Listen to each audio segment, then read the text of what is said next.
29வது வசனம் வரைக்கும் நீங்கள் அதை எடுத்து வைத்து கொள்ளலாம். மார்க்கு 9வது அதிகாரம் 17வது வசனத்திலிருந்து 29வது வசனம் வரைக்கும். இதில் ஊமையும் செவிடுமான ஒரு ஆவி, அது மாத்திரம் இல்லை, அந்த ஆவி பிடிக்கப்பட்ட நிலையில் மேலும் அந்த ஆவி என்ன செய்கிறது அப்படின்னு சொன்னால், அவனை அலைக்கழிக்கிறது. அது மாத்திரம் இல்லை, அவன் வாயில் நுரை தள்ளுகிறது, அவன் புரள்றான், பல்ல கடித்து கொள்கிறான், சோர்ந்து போகிறான். அது மாத்திரம் இல்லை, அவனை அந்த ஆவி கொல்ல பார்க்கறது, தீயிலையும் தண்ணீர்லையும் தள்ளி அவனை கொல்ல பார்க்கறது. ஏகப்பட்ட காம்ப்ளிகேஷன். இதுக்கு முன்னாடியே ஆண்டவர் ஊமையும் செவிடுமான ஆவியை ஒன்று விரட்டினார். அது இப்படிலாம் அலைக்கழிக்கலை. அது அவனை பிடிச்சிருந்தது. அவனை நீ விலகு, இவனை விட்டு வெளியேறணுன்னே இது வெளியேறிச்சு. அவன் நல்லா பேசிட்டான். அல்லேலூயா. இங்கே ஒரு ஆவி ஒருத்தனை பிடிச்சிருக்கு. இது எவ்வளோ பிரச்சனை பண்ணுது பாருங்கள். ஏகப்பட்ட பிரச்சனை பண்ணுது. இப்போ நம்ம சில விஷயங்கள் நம்ம கவனிக்க வேண்டும். இப்போ 17லேருந்து 22 வரைக்கும் அந்த அந்த அசுத்த ஆவி அந்த மனிதனை பிடித்ததுனால என்னென்னலாம் செய்துங்கிற விவரங்கள் கொடுக்கப்பட்டிருக்கிறது. நாம் அதை இப்போ கொஞ்ச நேரம் பார்த்தோம். அது தொடர்ந்து ஒரு முக்கியமான ஒரு வசனம் நமக்கு இருக்குது. அது என்னன்னு சொன்னால் 18வது வசனத்தில் ஆண்டவருடைய சீஷர்கள், உம்முடைய சீஷரிடத்தில் கேட்டேன், அதை துரத்தி விடும்படி உம்முடைய சீஷரிடத்தில் கேட்டேன், அவர்களால் கூடாமல் போயிற்று. அல்லேலூயா. சத்தமாக சொல்லுங்கள், அல்லேலூயா. சீஷரிடத்தில் கேட்டேன், அவர்களால் துரத்திவிட கூடாமல் போயிற்று. அப்போ நம்ம அறிந்து கொள்ளலாம் ஒரு விஷயத்தை. இப்போ சீஷர்கள் அந்த பிசாசை துரத்துவாங்க அப்படின்னு சொல்லி இவனுக்கு என்ன இருக்கிறது, ஒரு நம்பிக்கை இருக்குது. இப்போ இந்த நம்பிக்கை எப்படி வந்துச்சு அப்படின்னு சொன்னால், 6வது அதிகாரத்தில், மார்க்கு 6வது அதிகாரத்தில் 7வது வசனத்தில் கர்த்தர் அந்த அதிகாரத்தை அவங்களுக்கு கொடுக்குறாரு. கொடுத்துருக்காரா? சத்தமாக வாசி பாப்பா. அவர் 12 அழைத்து அசுத்த ஆவிகளை துரத்த அவர்களுக்கு அதிகாரம் கொடுத்து, போதும், அவர்களுக்கு அதிகாரம் கொடுத்துட்டார். அசுத்த ஆவிகளை துரத்துவதற்கு அதிகாரம் எத்தனை பேருக்கு? 12 பேருக்குமே கொடுத்தாச்சு. அதே 6வது 13வது வசனத்தை வாசிங்களேன். அநேகம் பிசாசுகளை துரத்தி, அவங்க என்ன செய்யறாங்க? அந்த 12 பேரும் அநேகம் பிசாசுகளை துரத்தி அநேகம் நோயாளிகளை எண்ணெய் பூசி சொஸ்தமாக்கினார்கள். அநேக நோயாளிகளை எண்ணெய் பூசி சொஸ்தமாக்கினார்கள். அப்போ அந்த 7வது அதிகாரத்தில் 7வது வசனத்தில் அதிகாரத்தை பெற்றுக்கொண்ட அவர்கள் 13வது வசனத்தில் அவங்க அதை எக்ஸிக்யூட் பண்ணுறாங்க. அந்த அதிகாரத்தை பயன்படுத்தி என்ன செஞ்சுருக்காங்க? அவங்க அநேகம் பிசாசுகளை துரத்தினார்கள். இதெல்லாம் இவங்க செஞ்சதுனால தான் இந்த அசுத்தாவி பிடித்த அந்த மகனுடைய தகப்பன் அவங்கக்கிட்ட என்ன செய்கிறான்? கூட்டிகிட்டு வரான். கூட்டிகிட்டு வந்து கேட்குறான். ஆனால் அங்கே என்ன செய்ய முடியல, அவங்க துரத்த முடியலை. அதை அவன் சொல்கிறான் 18வது வசனத்தில், 9வது அதிகாரம் 18வது வசனத்தில், அதை துரத்தி விடும்படி உம்முடைய சீஷரிடத்தில் கேட்டேன், அவர்களால் கூடாமல் போயிற்று. அப்போ அவங்க என்ன பண்ணியிருக்கிறாங்க? ட்ரை பண்ணியிருக்காங்க. துரத்தி விடுவதற்கு ட்ரை பண்ணியிருக்கிறாங்க, முயற்சி பண்ணியிருக்கிறாங்க. ஆனால் என்ன செய்ய முடியல? துரத்தி விட முடியவில்லை. துரத்தி விட முடியலை. அதை அப்புறம் பார்ப்போம். அதில் 19வது வசனத்தில் ஆண்டவர் அவர் என்ன சொல்கிறாருன்னா, அவர் பிரதியுத்தரமாக, விசுவாசம் இல்லாத சந்ததியே, எதுவரைக்கும் நான் உங்களோடு இருப்பேன், எதுவரைக்கும் உங்களிடத்தில் பொறுமையாக இருப்பேன் என்று அவனை என்னிடத்தில் கொண்டு வாருங்கள், என்கிட்ட கொண்டு வாங்க அப்படிங்கிறார். அல்லேலூயா. அப்படி சொன்ன உடனே அவனை அவரிடத்தில் கொண்டு வந்தார்கள். அவரை கண்டவுடனே அந்த ஆவி அவனை அலைக்கழித்தது. அவன் தரையில் விழுந்து நுரைதள்ளி புரண்டான். அவர் அவனுடைய தகப்பனை நோக்கி ஒரு கேள்வி கேட்கிறார். இது அவனுக்கு உண்டாகி எவ்வளவு காலம் ஆயிற்று? அதற்கு அவன் என்ன சொல்றான்? சிறு வயது முதற்கொண்டே உண்டாயிருக்கிறது. அப்புறம் அந்த விளக்கம் என்னென்ன செய்து அப்படின்னு சொல்லிட்டு, நீர் ஏதாகிலும் செய்யக்கூடுமானால் எங்கள் மேல் மனதிறங்கி எங்களுக்கு உதவி செய்ய வேண்டும் என்று கேட்டுக்கொள்கிறான். அல்லேலூயா. இப்போது அவன் சீசரால் முடியலை, சரி ரைட்டு, ஆண்டவர் நமக்கு உதவி செய்ய வாய்ப்பு இருக்குது, நீர் ஏதாகிலும் செய்யக்கூடுமானால். அப்படின்னா என்ன அர்த்தம்னா, அப்படி தானே போட்டிருக்கு, நீர் ஏதாகிலும் செய்யக்கூடுமானால். அப்படின்னா அவங்களால முடியல, அட்லீஸ்ட் நீங்களாச்சும் ஏதாவது செய்யக்கூடுமானால். பல நேரங்களில் இயேசுவை புறஜாதி மக்கள் சந்தேகப்படுகிற நிலைமையை நாம தான் உண்டாக்குறோம். ஆமேன், அல்லேலூயா. அந்த கேள்வி வந்ததுக்கு காரணமே அதுதான். அவங்களால கூடாமல் போயிட்டு, நீர் ஏதாவது செய்யக்கூடுமானால் அதை எங்களுக்கு உதவி செய்ய வேண்டும் என்று. இன்னும் இயேசுவால் இதை செய்ய முடியுமா முடியாதான்னு அவனுக்கு தெரியலை. ஒருவேளை இந்த சீசர்கள் மாதிரியா அவரும் துரத்தி விட முயற்சி பண்ணி, முடியலப்பா, இது மோசமான பிசாசாக இருக்கும் போல தெரியுது அப்படின்னு சொல்லிட்டான்னா அவனுக்கு வேறு நம்பிக்கையே இல்லை. அதனால் அவன் அப்படியே டபுள் மைண்டாக தான் கேட்குறான், நீர் ஏதாவது செய்யக்கூடுமானால். ஒருவேளை அவனுக்கு கொஞ்சம் நம்பிக்கை வர வாய்ப்பு இருக்குது. ஏன்னா அவர் நிறைய கேள்வி கேட்குறார். இது அவனுக்கு உண்டாகி எவ்வளவு காலம் ஆயிற்று, என்னிடத்தில் கொண்டு வாருங்கள் அப்படின்னு இப்படி சொல்கிறதுனால அவனுக்கு கொஞ்சம் ஒரு நம்பிக்கை இருக்குது. அதனாலும் சீசர்கள் முடியலன்னொன்னே இவரால் முடியுமான்னு தெரியலையே, நீர் ஏதாவது செய்யக்கூடுமானால் எங்களுக்கு உதவி செய்ய வேண்டும் என்று சொல்லி கேட்குறான். இப்போ இயேசு அவனுக்கு ஒரு பதில் சொல்கிறார். என்னென்னா, நீ விசுவாசிக்க கூடுமானால் ஆகும். விசுவாசிக்கிறவனுக்கு எல்லாம் கூடும். அல்லேலூயா சொல்லுங்க. அல்லேலூயா. நீ விசுவாசிக்க கூடுமானால் ஆகும். விசுவாசிக்கிறவனுக்கு எல்லாம் கூடும். அப்போ 19வது வசனத்தில் ஆண்டவர் சொல்றாரு, விசுவாசம் இல்லாத சந்ததியே, எது வரைக்கும் நான் உங்களோடு இருப்பேன். அப்படின்னா என்ன அர்த்தம்னா, ஒரு குறிப்பிட்ட நாள் வரைக்கும் தான் உங்கள் கூட இருப்பேன், உங்களுக்கு இன்னும் விசுவாசமே வர மாட்டேங்குது. எது வரைக்கும் உங்களிடத்தில் பொறுமையாக இருப்பேன். சரின்னு விசுவாசத்தில் வல்லவர்களாகி பெரிய காரியங்கள் நீங்கள் எப்போ செய்வீங்கன்னு சொல்லி எவ்வளோ காலம்தான் நான் பொறுமையாக இருக்கிறது. அப்படின்னா என்ன அர்த்தம்? 6வது அதிகாரத்திலேயே நான் உங்களுக்கு அதிகாரம் கொடுத்தேன். அதில் அந்த வசனத்தில் நீங்கள் நல்லா பார்த்தீங்கன்னா, சில பிசாசுகளை தான் விரட்ட முடியும், சில பிசாசுகளை உங்களால் விரட்ட முடியாதுப்பா, பார்த்து செய்யுங்க அப்படிங்கிற டிஸ்கிரிப்ஷன்லாம் அங்கே கிடையாது. எல்லா அசுத்த ஆவியிலையும் துரத்துறதுக்கு என்ன கொடுத்தாச்சு? அதிகாரம் கொடுத்தாச்சு. அல்லேலூயா. ஆனால் இந்த இடத்துல வந்த உடனே ஸ்ட்ரக் ஆயிடுச்சு, அவங்களுடைய மினிஸ்ட்ரி நின்றுச்சு. ஏன்னு சொன்னால், இந்த குறிப்பிட்ட வகையான பிசாசை இவங்களால் என்ன செய்ய முடியல, விரட்ட முடியவில்லை. அதில் ரொம்ப வருத்தமான காரியம் உங்கள் அப்பனே சொல்கிறான், நான் இவங்கக்கிட்ட அழைச்சிட்டு வந்தேன், அதை துரத்தி விடும்படி உம்முடைய சீசரிடத்தில் கேட்டேன், அவர்களால் கூடாமல் போயிட்டு. போய் யோசித்து பாருங்களேன், சகல ஜனங்களுக்கு மத்தியில் இப்படி ஒரு கமெண்ட் இவன் சொல்கிறான் சீசரில் பற்றினா, சீசர்களில் இப்போ எப்படி இருந்திருப்பாங்க? அந்த இடத்துல சந்தோஷமாக இருந்திருப்பாங்களா?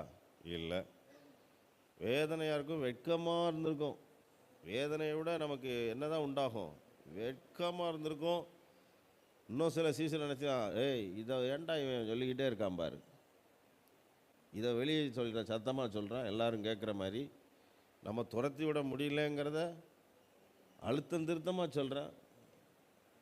ஐயையோ, அதை வேற ஆண்டவர்கிட்ட வந்து என்ன செய்கிறான், சொல்கிறானே அப்படின்னு சொல்லி யோசிச்சுட்டு இருக்கிறாங்க. அதனால தான் ஆண்டவர் விசுவாசம் இல்லாத சந்ததி. அப்படின்னா என்ன அர்த்தம்? அப்படின்னா இதில் நாம் தெரிந்து கொள்ள வேண்டிய ஒரு விஷயம் இருக்குது. என்னென்னா, ஆண்டவர் அதிகாரம் கொடுத்திருந்தாலும் விசுவாசம் இருந்தால் மட்டும்தான் எந்த ஒரு பிசாசையும் துரத்த முடியும். அல்லேலூயா. அதில் குறிப்பாக சில வகையான பிசாசு விரட்டுறதுக்கு நமக்கு விசுவாசம் இன்னும் பலத்தோடு இருக்கணும் நமக்கு. ஏன்னா 6வது அதிகாரத்தில் விரட்டியிருக்காங்கல்ல, விரட்டியிருக்காங்க. ஆனால் இந்த இடத்துல வந்தவுடனே இயேசு ஒரு கருத்து சொல்கிறார் பாருங்களேன். 28வது வசனத்தில் ஒரு கேள்வி கேட்குறாங்க பாருங்கள். வீட்டில் அவர் பிரவேசித்த போது அதெல்லாம் அந்த ஊழியத்தை முடிச்சாச்சு, விரட்டியாச்சு. விரட்டின பிறகு வீட்டுக்கு வந்த பிறகு சீஷர்கள் நைஸாக கேட்குறாங்க, அதை துரத்தி விட எங்களால் ஏன் கூடாமல் போயிற்று? அல்லேலூயா. இதான் இன்றைக்கி நம்முடைய கேள்வி, கிறிஸ்தவர்களுடைய கேள்வி. ஏன் எங்களால் முடியலை? நாங்கள் ஜெபம் பண்ண தான் செய்கிறோம். எல்லா கிறிஸ்தவங்களும் என்ன செய்கிறாங்க? ஜெபிக்கிறாங்க. எல்லா ஊழியர்களும் என்ன செய்கிறாங்க? ஜெபிக்கிறாங்க. ஆனால் ரிசல்ட்டில் வித்தியாசங்கள் இருக்குது பாருங்கள். நாம் ஜெபித்த சில காரியங்கள் நடக்கிறது அல்லது கிடைக்கிறது. நாம் ஜெபித்த சில காரியங்கள் நடக்கலை, கிடைக்கலை.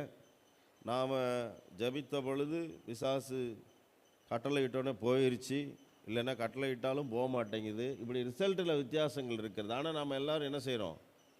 ஜெபிக்கிறோம், நல்லாவே என்ன செய்கிறோம்? ஜெபிக்கிறோம். But there is trouble. அங்கே ட்ரபுள் இருக்குது. அதில் தான் நம்ம சரியாக வேண்டிய இடம், அந்த இடம்தான். அதை தான் அவங்க கேட்குறாங்க, ஏன் எங்களால் ஏன் கூடாமல் போயிற்று என்று அவரிடத்தில் தனித்து கேட்டார்கள். எல்லாருக்கும் மத்தியிலையும் கேட்டால் அது ரொம்ப கேவலமாக இருக்கும். அதனால் இயேசு தனியாக வீட்டுக்கு வந்த பிறகு என்ன செஞ்சிட வேண்டியதான்? கேட்டுற வேண்டிதான் அப்படின்னு சொல்லி அங்கே கேட்குறாங்க. இந்த இடத்துல நான் ஒரு சம்பவத்தை சொல்ல விரும்புகிறேன். ஊழியத்தின் ஆரம்பத்தில் வாலிபர்களாக சிலர் என்ன பண்ணோன்னா, நல்லா ஜெபம் பண்ணிகிட்டு இருந்தோம். அப்போது ஒருத்தர் என்ன பண்ணாருன்னா, ஏய் வாங்கப்பா, அங்கே ஒரு இடத்துல ஒரு சகோதரிக்கு ஜெபம் இல்லை, ஜெபம் பண்ண வாங்க அப்படின்னு கூப்பிட்டு போனோடனே நான் உற்சாகமாக போனோம். எல்லாம் அபிஷேகத்தை பெற்றவங்க, அந்நிய பாஷை பேசுகிறவங்க, நல்லா வைராக்கியமாக ஜெபிக்கிறவங்க தான் ஊழியர்களாக இருக்கிறோம். இளம் ஊழியர்கள், ஆரம்ப நிலையில் இருக்கிறோம். போனோம். அதில் ஒரு சிஸ்டர் படுத்த படுக்கையாக இருந்தாங்க. படுத்த படுக்கையாக இருந்தோடனே நாம் எல்லாம் ஒரு முடிவுக்கு வந்துட்டோம். நம்ம இன்றைக்கி ஜெபம் பண்ணி இந்த சகோதரி என்ன செஞ்சிட வேண்டிதான்? எழுப்பிட வேண்டிதான். நல்ல வாய்ப்பு நமக்கு கிடச்சிருச்சு. அல்லேலூயா அப்படின்னு சொல்லி. ஏன்னா நம்ம தான் சோகமில்லை வியாதியாக இருக்கிறவங்களாம் தேடி போக மாட்டோம்ல. இது நம்மளை தேடி வந்த ஒரு ஆப்பர்ச்சுனிட்டி, விடக்கூடாது அப்படின்னு சொல்லி ஊக்கமாக கொஞ்ச நேரம் ஜெபம் பண்ணோம். அந்த கட்டில் சுற்றி ஒரு 6 பேர் இருந்தோம். ஜெபம் பண்ணால் ஒன்றுமே நடக்கலை. அதுக்கு பதிலாக பலவிதமான சத்தங்கள் அந்த சகோதரிக்குள்ளேருந்து வந்துச்சு. எங்களுக்கு குழப்பமாக இருந்துச்சு. ஏன்னா அதுக்கு முன்னாடி அனுபவம் இல்லைல்ல, என்னடா அது அப்படின்னு. அப்புறம் ஒருத்தன் சொன்னால், இது சரிப்படாதுன்னு, நம்மலாம் அந்நிய பாஷையில் ஜெபம் பண்ணணும். சரி ரைட்டு, அந்நிய பாஷையில் பேசி ஜெபம் பண்ணுங்கள். அந்நிய பாஷையில் பேசி ஜெபம் பண்ணால் அந்த சகோதரியும் பேசுகிறாங்க. இன்னும் சொல்லப்போனால் எங்களை விட அவங்க நல்லா பேசுகிறாங்க. இடையில பேசக்கூடாது. அப்போது அந்த அந்நிய பாஷை அப்போ ஏன் நம்மளும் பேசுகிறோம், அதுவும் பேசுகிறோம். அப்போ தான் புரியுது அதுக்கு ஒரு பிசாசு நல்லா பிடிச்சிருக்கு அப்படின்னு. அப்படி பிடிச்சிருக்கிறதுனால அது போராடுது. அது போகிற மாதிரியே இல்லை. அப்போ எல்லாருக்குமே கொஞ்சம் டல்லாகிருச்சு. அப்போ இருந்தாலும் பரவாயில்ல அப்படின்னு சொல்லி விடாமல் ஜெபம் பண்ணும் பொழுது எனக்கு அதில் ஒரு அமைதல் இல்லை, ஆவியில். ஆனால் அந்த சகோதரி ஒரு விஷயம் பண்ணாங்க, அதை நான் கவனித்தேன். இவங்கெல்லாம் கவனிக்கலை. என்னன்னா, படுத்திருக்கும் போதே அவங்க தலைமாட்டில் ஒரு புதிய ஏற்பாடு புஸ்தகம் இருந்துச்சு. அதை பின்னாடி கூட இப்படி எடுத்தாங்க. எடுத்துட்டு அதை விரல்ட்டே இப்படி திருப்பினாங்க. ஒரே கைட்டு விரல்ட்டு அந்த பக்கங்களை திருப்பினாங்க. திருப்பிட்டு ஒரு குறிப்பிட்ட இடம் வந்துச்சு. வந்த உடனே இப்படி காட்டினாங்க. அப்படி அது ஒரு விரலை ஒரு இடத்துல வச்சுட்டு இப்படி காட்டினாங்க. எல்லாம் ஜெபம் பண்ணிகிட்டு இருக்கனால கண்ணை திறந்து என்ன செய்யலை, பார்க்கலை. நான் மட்டும் என்னென்னமோ நடக்குதுன்னு சொல்லி கண்ணை திறந்து என்ன செஞ்சிட்ருக்கேன், பார்த்துட்ருக்கேன். அவங்க அப்படி காட்டிட்டு வரும்போது பார்த்தேன், மத்தேயு 17 அப்படின்னு பார்த்து வச்சிட்டேன். அதில் ஏதோ ஒரு இடத்த அது காட்டுது. ஒரு வேகமாக பைபிள் எடுத்து மத்தேயு 17 எடுத்து 21 கரெக்டாக வந்து நின்றுச்சு. மத்தேயு 17:21 என்ன சொல்லுது? இல்லை, மத்தேயு 17:21 என்ன சொல்லுதுன்னா, இந்த ஜாதி பிசாசு ஜெபத்தினாலும் உபவாசத்தினாலுமே அன்றி மற்ற எவ்விதத்தினாலும் புறப்பட்டு போகாது. அல்லேலூயா. சத்தமாக சொல்லுங்க. வசனத்தை பார்த்துட்டு இருக்கீங்க, அதனால சத்தமாக சொல்லலை போல. இந்த ஜாதி பிசாசு ஜபத்தினாலும் உபவாசத்தினாலும் மட்டுமே அன்றி வேறு எவ்விதத்தினாலும் புறப்பட்டு போகாது. அப்போ நான் சொன்னேன், ஸ்டாப், ஜெபம் பண்ணுறதெல்லாம் நிப்பாட்டுங்க, வாங்க நம்ம போய் இப்போ என்ன செய்ய போகிறோம்? நல்ல ஜெபம் பண்ணி உபவாசம் பண்ணி அதுக்கப்புறம் தான் போய் நம்ம என்ன செய்யணும்? ஜெபிக்கணும்னு சொன்னால் அவங்களுக்கு ஒன்றும் புரியலை. ஆனால் ஒரு லெவலுக்கு வந்துட்டாங்க எல்லோரும். என்னன்னா, நம்ம இந்த இடத்த விட்டு கிளம்பிடணும். ஏன்னா ஒன்றுமே என்ன செய்யலை, நடக்கலையில். அதனால நாம் அந்த காரியத்தை நம்ம அறிந்து கொள்ள வேண்டும். ஜெபத்தினாலும் உபவாசத்தினாலும் இந்த ரெண்டும் ரொம்ப முக்கியமாக இருக்கிறது. எதுக்காகன்னா, அதனுடைய அது இது பண்ணுனா என்ன நடக்கும்னா 18வது 19வது வசனத்தில் தான் அந்த ரகசியம் இருக்குது. விசுவாசம் இல்லாத சந்ததியே, விசுவாசம் இல்லாத சந்ததியே. சரி, ஓகே, ஜபத்தினாலும் உபவாசத்தினாலும் நாம் இந்த பிசாசை விரட்ட முடியும் என்று சொல்கிறார் ஆண்டவர். ஆனால் இயேசு கிறிஸ்து உபவாசிச்சாரா, ஜபிச்சாரா? அதை விரட்டிட்டார்ல. அங்கே சொல்லிட்டார் பாருங்க, என்ன சொல்லி விரட்டுறாரு? 25வது வசனத்தில் பாருங்க. அப்பொழுது ஜனங்கள் கூட்டமாய் ஓடி வருகிறதை இயேசு கண்டு அந்த அசுத்த ஆவியை நோக்கி, ஊமையும் செவிடுமான ஆவியே, இவனை விட்டு புறப்பட்டு போ, இனி இவனுக்குள் போகாது என்று நான் உனக்கு கட்டளையிடுகிறேன் என்று அதட்டினார். 26ல் ரிசல்ட் இருக்கு. அப்பொழுது அது சத்தமிட்டு அவனை மிகவும் அலைக்கழித்து புறப்பட்டு போயிற்று. அவன் செத்து போனான் என்று அநேகர் சொல்லத்தக்கதாக செத்தவன் போல் கிடந்தான். ஆனால் இயேசு அவன் கையை பிடித்து அவனை தூக்கினார். உடனே அவன் எழுந்திருந்தான். அல்லேலூயா. அப்போ உங்களுக்கு உபவாசமும் ஜெபமும் ரொம்ப முக்கியம். அதுக்கு பதில் சொல்கிறார் பாருங்க. 28ல் ஏன் கூடாமல் போயிற்று என்று கேட்டவுடனே 29ல் பதில் சொல்கிறாரு. அதற்கு அவர், இவ்வகை பிசாசு ஜெபத்தினாலும் உபவாசத்தினாலுமே அன்றி மற்ற எவ்விதத்தினாலும் புறப்பட்டு போகாது என்றார். அல்லேலூயா. அப்போ ஜெபமும் உபவாசம் பண்ணினா அதில் ஒரு வல்லமை இருக்குது. அதனால பிசாசு போகுதுன்னு நம்ம நினைக்க வேண்டியதில்லை. நாம் ஜெபித்து உபவாசித்து நம்ம ஆண்டவரை தேடினால் ஆண்டவருக்கும் நமக்கும் நெருக்கம் அதிகமாகிறது. அதனால நமக்கு ஒரு விசுவாசம் உண்டாகிறது. அந்த விசுவாசத்தை பயன்படுத்தி தான் அந்த பிசாசுகளை துரத்துக்கிறோம். அல்லேலூயா, அல்லேலூயா. அதனால் ஜெபமும் உபவாசம் பண்ணால் மாத்திரம் எல்லாம் நடந்துரும்னு என்ன செய்யக்கூடாது, நினைக்கக்கூடாது. அதன் விளைவுகள் என்ன அப்படின்னா, நம்ம ஆண்டவரிடத்தில் நெருக்கமாக இருக்கிறோம். அதுக்கப்புறம் நம்ம என்ன செய்கிறோம்? விசுவாசத்தில் வளர்ச்சி அடைகிறோம். அந்த விசுவாசம்தான் எல்லாத்தையும் ஜெயிக்கிறதுக்கு நமக்கு பலன் தருகிறது. அல்லேலூயா. விசுவாசிக்கிறவனுக்கு எல்லாம் கூடும். இந்த இடத்துல 3 இடத்துல வரும் விசுவாசத்தை பற்றி. விசுவாசம் இல்லாத சந்ததியே அப்படின்னு ஆண்டவர் சொல்கிறார், விசுவாசம் இல்லை அப்படிங்கிறதுக்கு. 23வது வசனத்தில் நீ விசுவாசிக்க கூடுமானால் ஆகும்னு சொல்கிறாரு. அடுத்து விசுவாசிக்கிறவனுக்கு எல்லாம் கூடும்.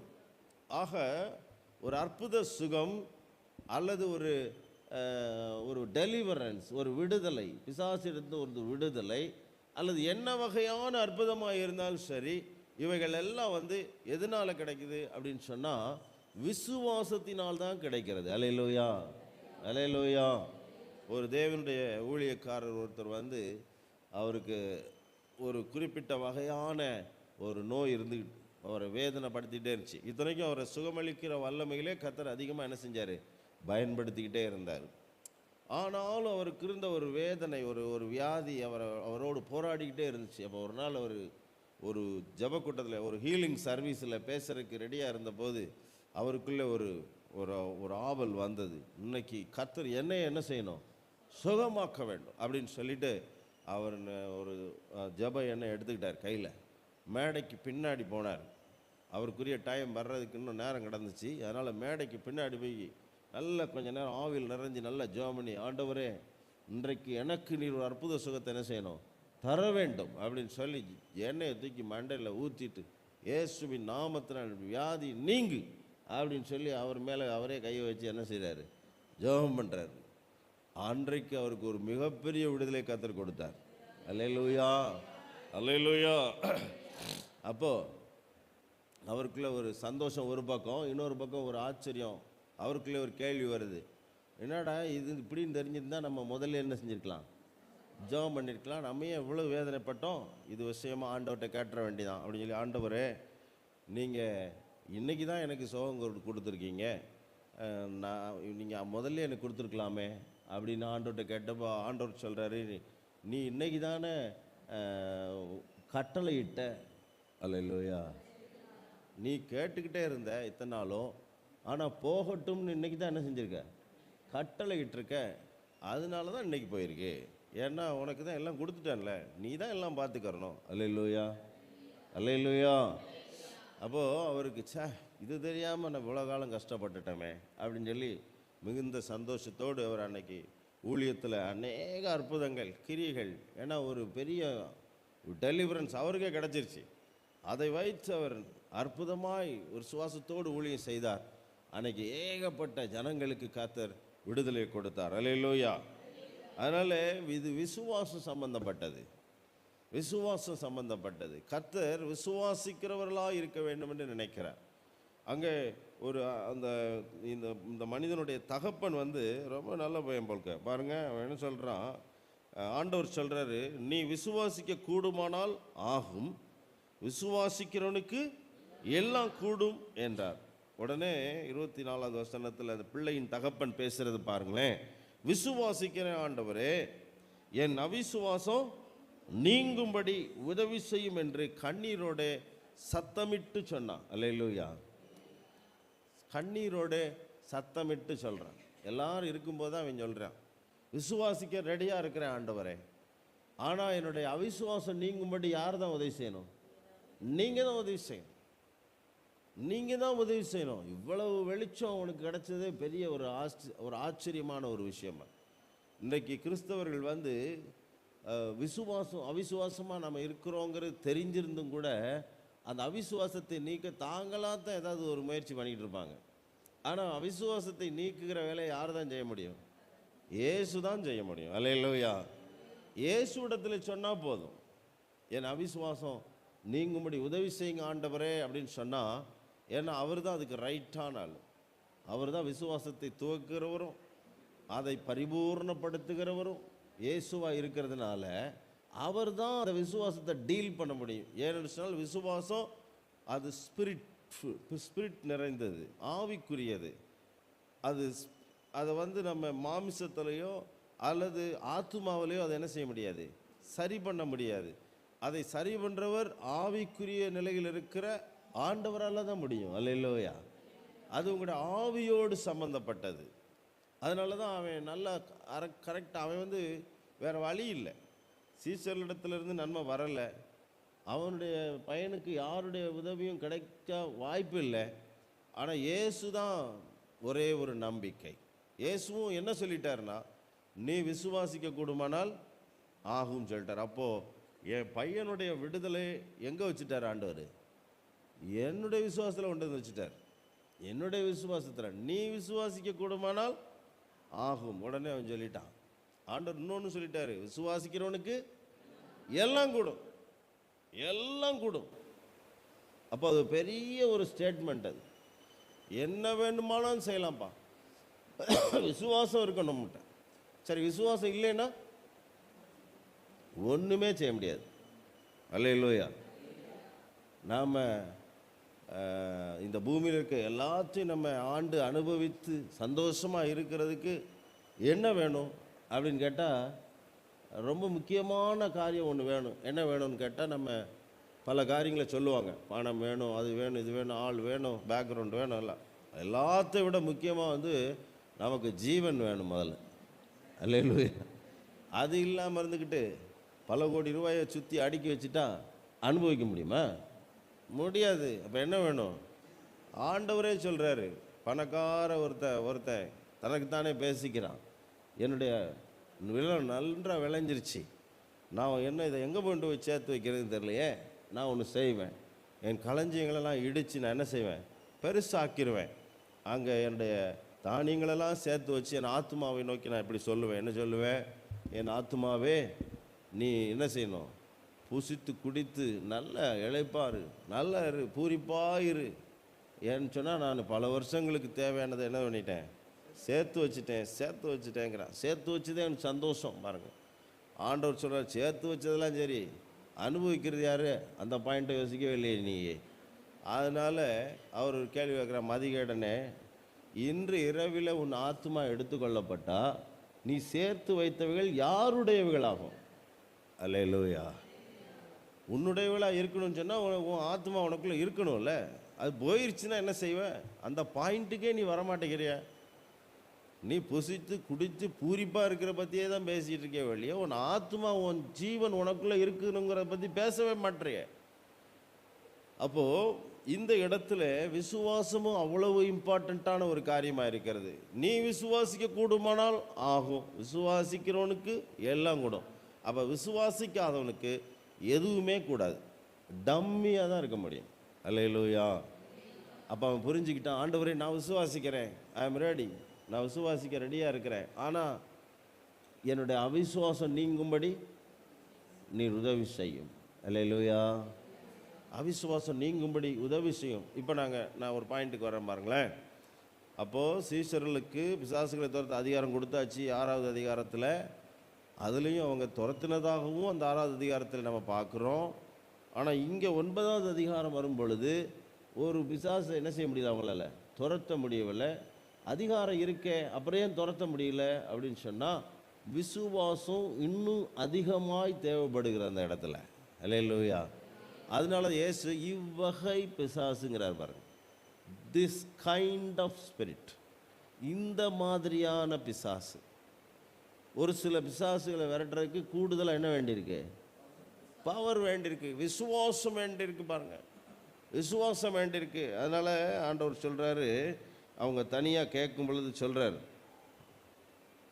ஏன் கூடாமல் போயிட்டு அப்படின்னு சொன்னோடனே, அதற்கு அவர் இவ்வகை பிசாசு ஜபத்தினாலும் உபவாசத்தினாலுமே அன்றி மற்ற விதத்தினாலும் புறப்பட்டு போகாது. அப்படின்னா இந்த ஜபத்தையும் உபவாசத்தையும் கர்த்தர் மேன்மைப்படுத்தி பேசுகிறாரு.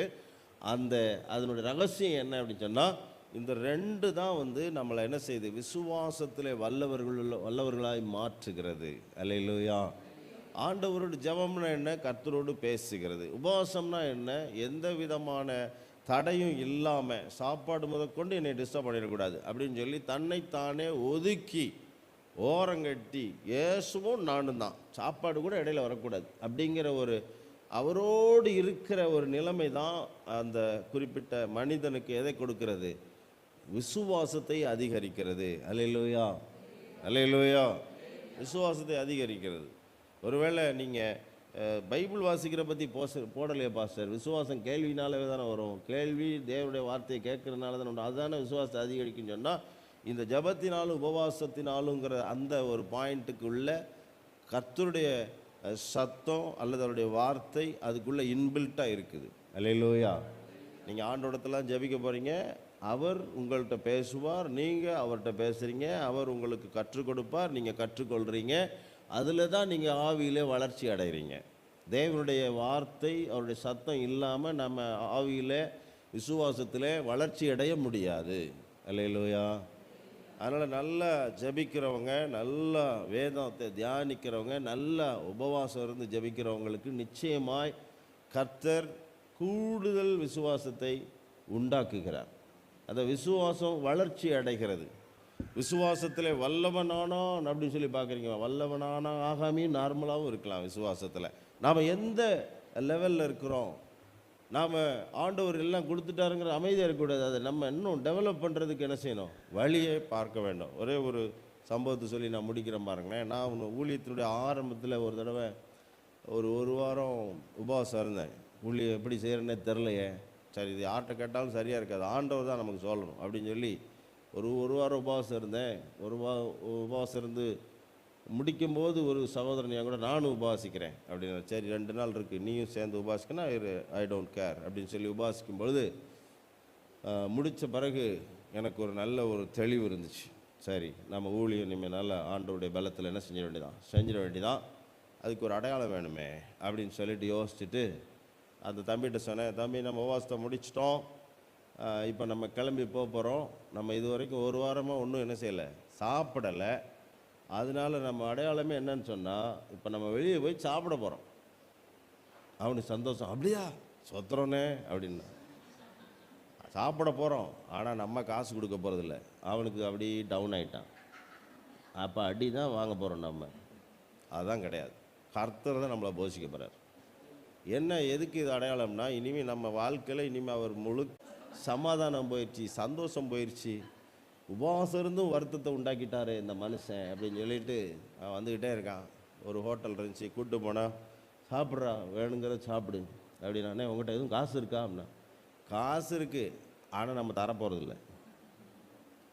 அப்புறம் அதான் ஆண்டவர் தான் கொடுக்கணும், அதுதானே அடையாளமே அப்படின்னு சொல்லிட்டு ஒரு ஹோட்டலில் போய் நல்லா சாப்பிட்டா அவன் சாப்பிடவே மாட்டேங்கிறான். யோசிக்கிறான், என்னைய பார்க்குறான், இவன் சாப்பிட்றானா, சாப்பிடுப்பா, ஒரு வாரம் உபவாசம் சாப்பிடவும் முடியாதுல்ல, கொஞ்சம் கொஞ்சமாக தான் சாப்பிட முடியும், முடிஞ்சதை சாப்பிடு அப்படின்னு சொல்லி சாப்பிட்டு முடிச்சுட்டு அவன் முதல்ல சாப்பிட்டான். இன்னும் ஏதாவது சாப்பிட்றானா, வேண்டாம் வேண்டாம் ரிஸ்க்காக இருக்குது. அப்போ நான் சொன்னேன், சரி போ கையை கழுவிட்டு, நான் இன்னும் கொஞ்சம் சாப்பிட்டுக்கிட்டு இருக்கேன்ல, நீ கையை கழுவிட்டு அந்த அவர்கிட்ட போய் பில்லு எவ்வளோன்னு கேட்டுவானே. பில்லு எவ்வளோன்னு கேட்கவா, கேட்டு வாடா அப்படின்னு சொல்லிட்டு அவர்கிட்ட போய் கேட்டிருக்கான். தம்பி நீங்கள் போய் சாப்பிட்டு வாங்க, இன்னும் அவரெல்லாம் சாப்பிடல, பிற என்னன்னு அனுப்பிட்டார். அப்புறம் வந்தான், நான் பில்லு சொல்லலைண்ணே நீங்களே வந்து கேட்டுக்குங்க. சரி விடு அப்படின்னு போய் கையை கழுவிட்டு போய் அந்த கல்லாப்பட்டியில் உட்காந்துருப்பார்ல ஓனரு, அவர்கிட்ட போய் சார் எவ்வளோ ஆச்சு அப்படின்னு கேட்டேன். எவ்வளவோ ஆகுது உங்களுக்கு என்ன அப்படின்னாரு. என்னடா சம்மந்தம்லாம் இல்லைங்க, நாங்கள் பணம் கட்டணும்ல, நாங்கள் சாப்பிட்டதுக்கு, நீங்கள் ஒன்றும் கட்ட வேண்டியதில்லை, அதை ஒருத்தர் கட்டிட்டு போயிட்டாருங்கிறார். அல்லேலூயா. நீங்கள் ஏதோ தவறுதலாக சொல்கிறீங்கன்னு நினைக்கிறேன். எங்களுக்காக யார் பணம் கொடுத்தது அப்படின்னா, அந்த ஒருத்தர் போயிட்டுருக்கார ப்ளூ கலர் சட்டை, ஆமாம் அவர் தான் பணம் கட்டிட்டு போயிட்டார. என்ன சொன்னார்னு, அந்த 2 பேர் சாப்பிட்றாங்க நம்ம பசங்க, நீங்கள் அவங்கள்ட்ட காசு வாங்கக்கூடாது, நான் பணம் கட்டிடுவேன் அப்படின்னு சொல்லிட்டு போயிட்டார். அவர் எப்போ இங்கே வருவார், அவர் கொடுத்துருவார், நீங்கள் கொடுக்க வேண்டாம், நீங்கள் கிளம்புங்கன்ட்டார். அல்லேலூயா. அன்றைக்கு ஒரு அடையாளம், அன்றைக்கு ஒரு அடையாளம். அவன் யோசித்து வெளியே வச்சான், இப்படின்னு தெரிஞ்சிருந்தா நான் நல்லா சாப்பிட்ருப்பேன். விசுவாசம் இல்லைங்கிறதுனால உனக்கு சாப்பாடே குறைஞ்சிருச்சு. விசுவாசிச்சா என்ன செஞ்சுருக்கலாம், நீ நல்லா சாப்பிட்ருக்கலாம். விசுவாசிக்கிறதுனால தொண்டையை தாண்ட மாட்டேங்குது, தோசை அப்படி நிற்கிது. ஏன் என்ன இல்லை, விசுவாசம் இல்லை. காசு இருக்கியா, விசுவாசம் இல்லை. அல்லேலூயா. விசுவாசிக்கிறவனுக்கு விசுவாசிக்காதவனுக்கு ஒன்றும் நடக்காது, ஒரு தோசை கூட இறங்காது. அல்லேலூயா. ஆண்டவர் அதை எதிர்பார்க்கிறார். விசுவாசம் இல்லாத சந்ததியே, நான் எது வரைக்கும் உங்கள் கூட இருப்பேன். இன்னும் பாருங்கள், இன்னொன்று சொல்கிறேன், நான் எது வரைக்கும் உங்களிடத்தில் பொறுமையாக இருப்பேன். God is not happy. ஆண்டவரை நம்ம அவிசுவாசமாக இருக்கும் பொழுது அவர் ஹாப்பியாக இல்லை, அவர் வருத்தப்படுறாரு.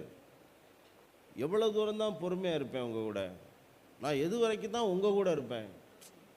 என்னப்பா நீங்கள் அப்படின்னா என்ன அர்த்தம், சீஷர்கள் அவங்க அதை விரட்டி இருக்கணும்ல அப்படின்னு நினைக்கிறாரு. பட் அவங்க ஒரு ரவுண்ட் அடித்து வரும் பொழுது 29வது வசனத்தில் அவர் சொல்லிட்டார், வந்து என்ன காரணம்னு சொன்னால், இந்த ஜாதி பிசாசு ஜபத்தினாலும். அப்போ நம்ம ஒவ்வொரு தடவையும் பிசாசு வரட்டும் போது உபவாசம் இருக்க முடியுமா, அப்படி இருக்க முடியுமா? பிசாசு திடீர்னு பிசாசு பிடிச்சவனை கொண்டாந்து வச்சுன்னு, வெயிட் நான் போய் 2 நாள் உபவாசம் இருந்துட்டு வர்றேன், அதுக்கப்புறம் வந்து நான் என்ன வரட்டுறேன், எப்படி வரட்டுறேன்னு மட்டும் பாருங்கள், பாஸ்டர் இப்போயே ஜெபம் பண்ணுங்க, சும்மா போகணுமா இல்லையா, போகணும். அப்போ நான் 2 நாள் உபவாசம். இப்படி பிசாசு பிடிச்ச கேஸுக்கு ஒவ்வொரு தடவையும் நான் 2 நாள் 3 நாள் நம்ம உபவாசம் இருந்தோம்னா எப்படி என்னைக்கு ஊழியம் செய்கிறது? முடியாது. இப்போ ஏசு இங்கே உபவாசித்தா வரட்டினாரு? இல்லை, அவர் சும்மா கட்டளையிட்டார் போயிடுச்சு. அப்படின்னா என்ன டிஃப்ரென்ஸு? ஜனங்கள், அதாவது சீஷர்களுக்கும் இயேசுக்கு என்ன வித்தியாசம் சொன்னால், விசுவாசம்தான் வித்தியாசம். அல்லேலூயா, அல்லேலூயா. விசுவாசம்தான் வித்தியாசம். விசுவாசம்தான் வித்தியாசம். விசுவாசத்தினாலே ராஜ்யங்களே ஜெயிக்கலாம். விசுவாசத்தினாலே நம்ம எல்லாத்தையும் சாதிக்கலாம். அப்போ அதை நோக்கி தானே நம்ம யோசிக்கணும். அதை அதிகமாக்குறது தான் முயற்சி பண்ணோம். டெக்னாலஜியை கூட்டுறதை பற்றி யோசிக்கக்கூடாது. அது அப்புறம் பார்ப்போம். நாம் இப்படி செய்யணும், அப்படி செய்யணும், அதை செய்யணும், இதை செய்யணும், இப்படி நிறைய யோசிக்க வேண்டியதில்லை. சிம்பிள். மினிஸ்ட்ரியில் நம்ம என்னத்தை என்ஹான்ஸ் பண்ணணும்னு சொன்னால், விசுவாசம் அதிகமாகிறதுக்கு வேலையை செய்யணும். அல்லேலூயா சொல்லுங்கள். அல்லேலூயா. அப்போ உங்கள் வாழ்க்கையில் எவ்வளோ பிரச்சனை இருந்தாலும் சரி, என்ன வியாதி இருந்தாலும் சரி, என்ன வேதனை இருந்தாலும் சரி, நம்ம ஆண்டவர் மேலே உள்ள விசுவாசத்தினால் அதை மேற்கொள்ள முடியும். அல்லேலூயா, அல்லேலூயா. புறஜாதியை சேர்ந்தவர்கள் இயேசுவை சொந்த தெய்வம்னு அறியாதவங்க கூட என்ன நினைக்கிறாங்க அப்படின்னா, சார் ரொம்ப இதெல்லாம் பற்றி பேச வேண்டாம் சார், எதுக்கு நம்ம வியாதியை நினச்சிக்கிட்டு பயந்துட்டு இருக்கணும், அது என்ன, அதை விடுங்க, நம்ம அதை நினைக்காம நம்ம வாட்ட இருக்க வேண்டிதான். அப்படி ஒரு கருத்து வச்சுருக்கான் உலகத்தின் மக்களாக இருக்கிறவன்.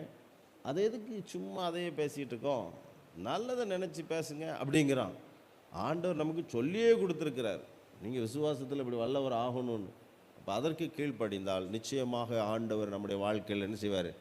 பெரிய அற்புதங்களை செய்வார். விசுவாசத்தினால எல்லாமே கூடும். ஜெபம் பண்ணுமா? தேவ சமூகத்தில் எழும்பி நின்று ஆண்டோடைய சமூகத்தில் ஜெபிக்க போகிறோம். நம்ம ஜெபிக்கிற நேரத்தில் நம்ம விசுவாசத்தோடு ஆண்டவர் நமக்கு அற்புதம் செய்கிறார், அடையாளம் செய்கிறார், நன்மை செய்கிறார், என் வியாதியை என்னை விட்டு நீக்குகிறார் அப்படின்னு சொல்லி நம்ம நம்ப போகிறோம், விசுவாசிக்க போகிறோம். ஹல்லேலூயா. ஸ்தோத்திரம், ஸ்தோத்திரம், ஸ்தோத்திரம். ஏசப்பா உமக்கு நன்றி ஆண்டவரே. நீங்கள் என்னோடு கூட சேர்ந்து நல்ல ஜெபம் பண்ணுங்க. ஆமே. நான் அந்த அருமையான தகப்பன் சொன்னான், ஆண்டவரே என் அவிசுவாசம் நீங்கும்படி எனக்கு உதவி செய்யும் என்று சொல்லி. ஆமேன். ஒருவேளை அவிசுவாசம் உங்களுக்கு இருக்கும் என்று சொன்னால், அல்லது விசுவாசத்தில் நான் நல்ல பிரதர் அப்படின்னு சொன்னால், ஐயோ என் விசுவாசம் மங்கி இருக்கிறது என்று நினைக்கிறது உண்மையானால் ஆண்டவர்கிட்ட கேளுங்க. ஆண்டவரே என் அவிசுவாசம் நீங்கும்படி எனக்கு உதவி செய்யும், அப்பொழுது நான் விசுவாசிச்சிருவேன். ஆண்டவரே எனக்கு உதவி செய்யுங்கப்பா. மனுஷனாலே இந்த விசுவாசத்தை கொடுக்க முடியாது, உலகத்தினாலே இந்த விசுவாசத்தை கொடுக்க முடியாது. மாயமான காரியங்கள், மந்திர தந்திரங்கள், பிசாசின் காரியங்கள் எல்லாம் இந்த விசுவாசத்தை கொடுக்க முடியாது. அவைகள் எல்லாம் விசுவாசத்தை கெடுத்து போட்டுரும். ஆனால் விசுவாசத்தை துவங்குகிறவரும் முடிக்கிறவருமாக இருக்கிற இயேசு கிறிஸ்து தான் அதை தர வல்லமையுடையவராக இருக்கிறார். அவர் நமக்கு உதவி செய்ய வல்லமையுடையவராய் ஆவலுள்ளவராக இருக்கிறார். ஆகவே இன்னைக்கு ஆண்டவர்கிட்ட கேளுங்க, என் அவிசுவாசம் நீங்கும்படி உதவி செய்யும், என் அவிசுவாசம் நீங்கும்படி எனக்கு உதவி செய்யுங்க. ஆண்டவரே நீர் அப்படி செய்கிறதுக்காக உமக்கு ஸ்தோத்திரம் சொல்லுங்க. ஆண்டவரே நீர் அப்படி செய்கிறதுக்காக ஸ்தோத்திரம். என் சரீரத்தில் இருக்கிற எல்லா பலவீனங்களும் இயேசுவின் நாமத்தில் என்னை விட்டு நீங்குவதாக அப்படி சொல்லுங்க. ஆண்டவருடைய சமூகத்தில் கட்டளை இடுங்க. என் கரங்களின் கிரியைகளை குறித்து எனக்கு கட்டளை இடுங்கள் என்று ஆண்டவர் சொல்லியிருக்கிறார். ஆகவே ஆண்டவர் மேலே பாரத்தை வச்சு, ஆண்டவர் மேலே விசுவாசத்தை வச்சு நீங்க கட்டளை இடுங்க. இயேசுவின் நாமத்தினால் என்னோடு போராடி கொண்டிருக்கிற பலவீனமே, உன்னை இயேசுவின் நாமத்தினால கடிந்து போ அப்படி சொல்றேன்னு சொல்லுங்க. நிச்சயமா உங்களுக்கு ஒரு விடுதலை கர்த்தர் கொடுப்பார். உங்க விசுவாசத்தை கனம் பண்ணுவார், உங்க அவிசுவாசத்தை சரி பண்ணிடுவார், உங்களை ஆசீர்வதிச்சிருவார், அற்புதம் செய்து மகிழ்ச்சிப்படுத்துவார். நீங்க அப்படி மாற வேண்டும் என்று கர்த்தர் விரும்புகிறார். விசுவாசிக்கிறவனுக்கு எல்லாம் கூடும், விசுவாசிக்கிறவனுக்கு எல்லாம் கூடும், விசுவாசிக்கிறவனுக்கு எல்லாம் கூடும். அல்லேலூயா. கர்த்தர் நல்லவர், கர்த்தர் நல்லவர். ஆண்டவரே என்னோடு இணைந்து ஜெபித்துக் கொண்டிருக்கிற அருமையானவர்கள் ஒவ்வொருவருக்காக நான் ஜெபிக்கிறேன். நசரேயனாகிய இயேசு கிறிஸ்துவின் நாமத்தினாலே நம்முடைய பிள்ளைகள் என்னென்ன பலவீனத்தோடு போராடி கொண்டிருக்கிறார்களோ, என்னென்ன காரியங்களினாலே கவலைப்பட்டு கொண்டிருக்கிறார்களோ, என்ன பலவீனங்கள் அவங்களை மேற்கொண்டு கொண்டிருக்கிறது எல்லாவற்றையும் நசரேயனாகிய இயேசு கிறிஸ்துவின் நாமத்தினாலே கடிந்து அவர்களை விட்டு விலக்கி போடுகிறேன். அல்லேலூயா. விடுதலை உண்டாவதாக, சுகம் உண்டாவதாக, ஆசீர்வாதங்கள் உண்டாவதாக. இயேசு கிறிஸ்துவின் நாமத்தினாலே அப்படி நடப்பதாக. அல்லேலூயா. கிரியை செய்யறதுக்காக ஸ்தோத்திரம், கிரியை செய்யறதுக்காக நன்றி. எங்களை முற்றிலுமாக தாழ்த்துகிறோம், அர்ப்பணிக்கிறோம்.